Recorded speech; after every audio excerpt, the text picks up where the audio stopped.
Once upon a time, in a valley tucked between quiet hills and golden fields, there stood an old tree. It wasn't the tallest tree in the forest. It didn't have the brightest leaves or the thickest bark. But it had something far more special. It had memories. You see, this tree stood in the middle of a little village square, and for generations, people had come to it, to laugh, to cry, to say goodbye, to dream. Children would swing from its branches, lovers would carve their names into its bark, and old men would sit beneath its shade and tell stories about the good old days. But among all the people who came and went, there was one little girl the tree remembered most. Her name was Leena. Leena first came to the tree when she was just 5 years old. She had short, curly hair, tiny hands, and the kind of giggle that made even the birds stop to listen. She called the tree Grandpa Wood. Every afternoon she'd come with a book or a biscuit, sit by the roots and whisper stories into its bark. "Today I drew a cat that looked like a lion," she'd say. Or, "Mama cried again. I hugged her just like you hug me." The tree listened. It always listened. It didn't speak, but its leaves would rustle a little softer when she was near, like it was holding its breath just to hear her better. As the years passed, Leena grew. Her stories changed. So did her voice. At 10, she told the tree how she didn't fit in at school. At 13, she cried under its branches when her father left. At 15, she brought her first sketchbook, pages filled with dreams too big for the village. But no matter how heavy her heart was, she always came back. She'd sit, close her eyes and whisper, "You're the only one who remembers it all, Grandpa Wood."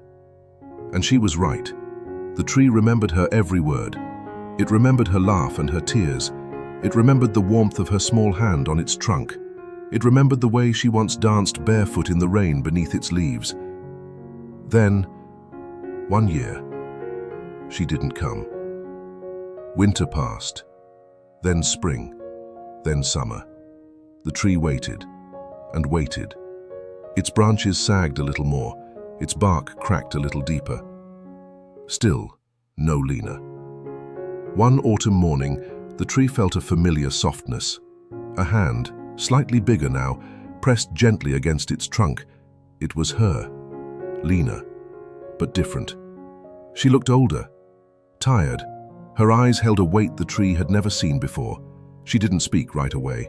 She just sat, like she used to. Then finally she whispered, "I came to say goodbye." The wind stopped. Even the birds went silent. "I'm moving to the city. For real this time. A job, an apartment, a new chapter, I guess." Fuse teased, looked up at the leaves, many of them now golden, some falling. "I don't know when I'll come back, or if I can." She placed a small sketchbook at the base of and walked away. The tree stood, silent, for a long, long time. It didn't cry. Trees don't cry. But that night, the wind through its branches sounded a little like a sob. Years passed. The village changed. Children grew. The square was renovated. New benches, brighter lights. But the tree stayed.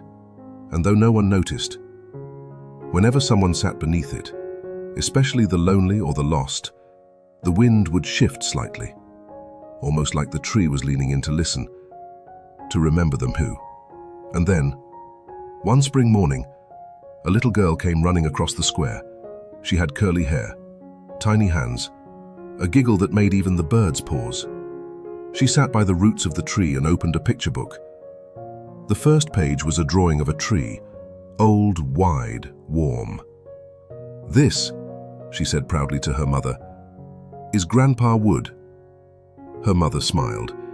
It was Leena, older now, softer around the eyes, but still her. She placed a hand on the bark and whispered, "I told you I'd come back." And the tree? It didn't move, didn't speak, but if you listened carefully, you might have heard the faintest rustle, like a sigh of relief, like an old friend smiling, because he had been remembered too.